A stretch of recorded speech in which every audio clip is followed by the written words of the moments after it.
Shalom, selamat jumpa di Timer 3 menit renungan. Saudara yang dikasihi Tuhan, saat ini kita akan membaca dalam kebenaran firman Tuhan yang saya ambil dari Ibrani pasal 12 ayat 28.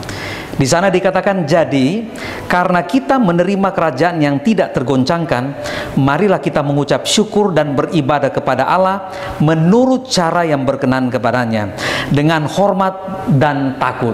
Nah, Bapak Ibu Saudara yang dikasihi Tuhan, goncangan sedang terjadi melanda dunia saat ini. Nah, kita lihat di seluruh aspek kehidupan, di seluruh bidang kehidupan saudara, ada goncangan-goncangan terjadi, sehingga mengakibatkan ada begitu banyak orang yang percaya kepada Kristus, orang yang percaya kepada Yesus, mereka pun ikut tergoncang. Apanya yang tergoncang, saudara? Iman mereka tergoncang.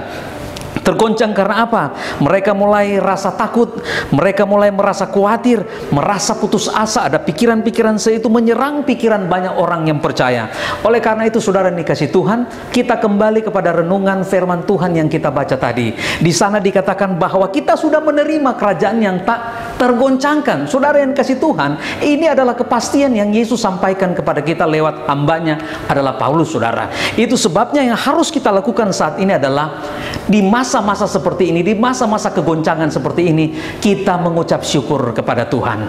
Haleluya. Ketika kita mengucap syukur kepada Tuhan, saudara-saudara yang dikasihi Tuhan, di sana ada rasa terima kasih, di sana ada berkat-berkat yang akan mengikuti kita, di sana ada kekuatan yang akan mengikuti kita. Kenapa? Karena kita mengucap syukur. Dan Paulus berkata, mengucap syukur senantiasa, karena itulah yang dikehendaki Tuhan. Saudara-saudara, Tuhan menghendaki kita dalam keadaan kegoncangan seperti itu, dalam keadaan ada pandemi seperti ini, Tuhan inginkan kita mengucap syukur. Dan yang kedua, beribadah kepada Tuhan.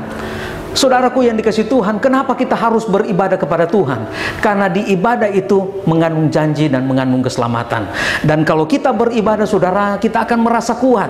Kita akan merasa bahwa ada pertolongan Tuhan di sana. Dan Tuhan selalu bersama-sama dengan kita. Dan kita lihat, saudara, hari-hari ini kan kita ada ibadah online, ada ibadah yang saudara saksikan langsung di YouTube atau hal-hal yang lain, saudara.